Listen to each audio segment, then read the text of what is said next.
Hey, listen real quick. I wanted to just share this because I'm seeing so many videos being shared with me from people who just got issues with God, with the Bible, and Christianity, the faith, and all of those things. And by all means, you have that right to take that stance.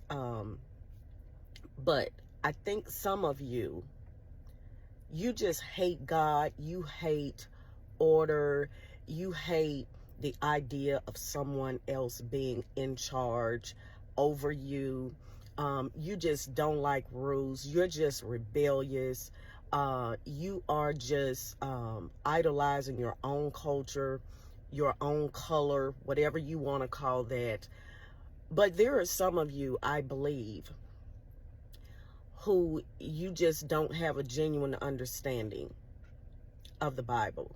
And that's who I want to talk to. That's who I want to focus my attention on. Some of you are misunderstanding the Bible because you are trying to read it from your Western perspective. You're trying to read the Bible based on how we do church now. You keep focusing on a Bible, the Negro Bible that was used by slave masters, by evil people with ill intent to harm a race, a color of people. And they use the Bible to manipulate that. And so what I want to encourage you to do is this. You've got to read this book. It's just like when we read anything you read, you've got to read it within its proper context.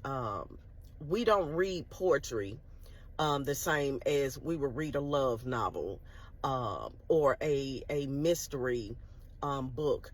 The Bible was not written in our Western culture. We've got to take it back.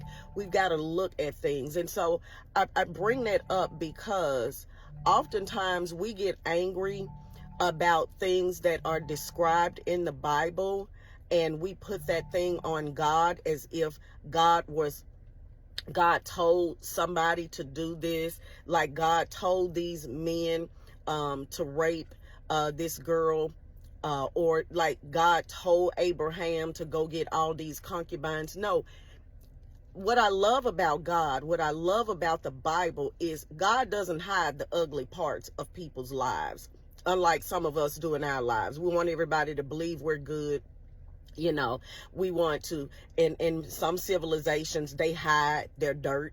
You know, they only want to expose what was good. Their wins. They don't want anybody to know they had any losses. I love the Bible because God lets me see people like me who have failed, people who have done horrible things.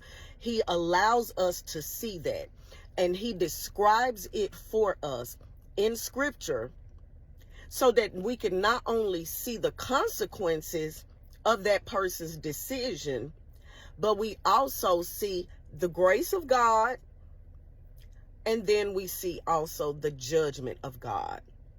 And so when I read the Bible, I'm not reading it based on, not anymore. I used to, because I didn't understand. But I read the Bible now, understanding its cultural context. When it was written, these are ancient writings.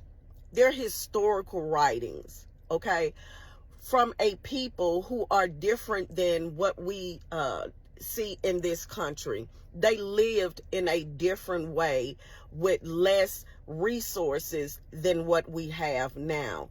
So when I read it in that perspective and not take it out of context, and I accept the sovereignty and the supremacy and the majesty of God, I come away with a better understanding of what God is actually telling us, what he's showing us. And it leaves me not only in awe, but in reverence of who God is.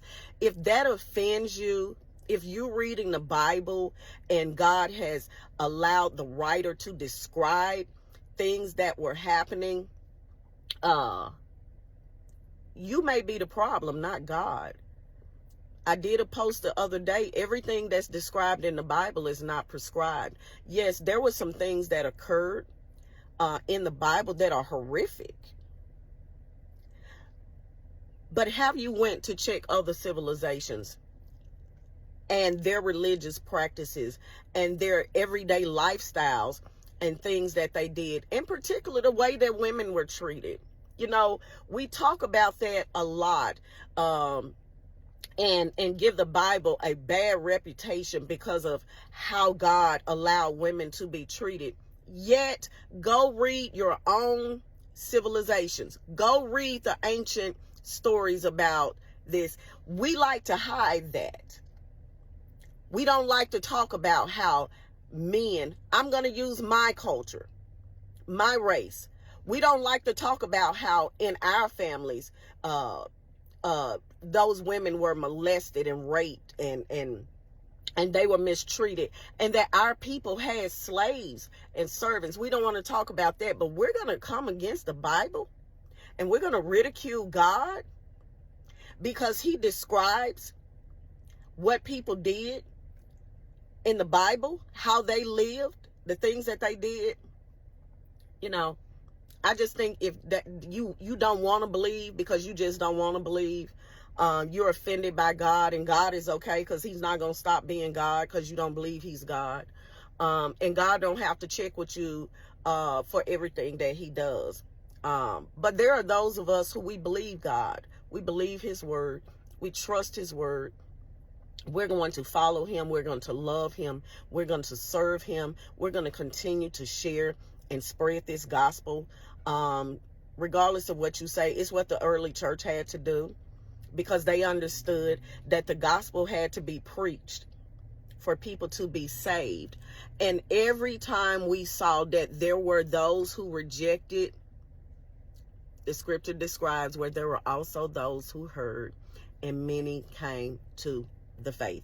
That's why we're going to keep preaching in spite of your disbelief, your disagreements, and all of those things. I just wanted to get that out there. But if you're a person who you really are wanting to understand the faith and you want to understand the Bible, and you do have questions about why these things were written, why were these things happening in the Bible, then you are somebody that many of us, we can share the word with you. We can help you to have a better understanding. Will it help you to accept it? No.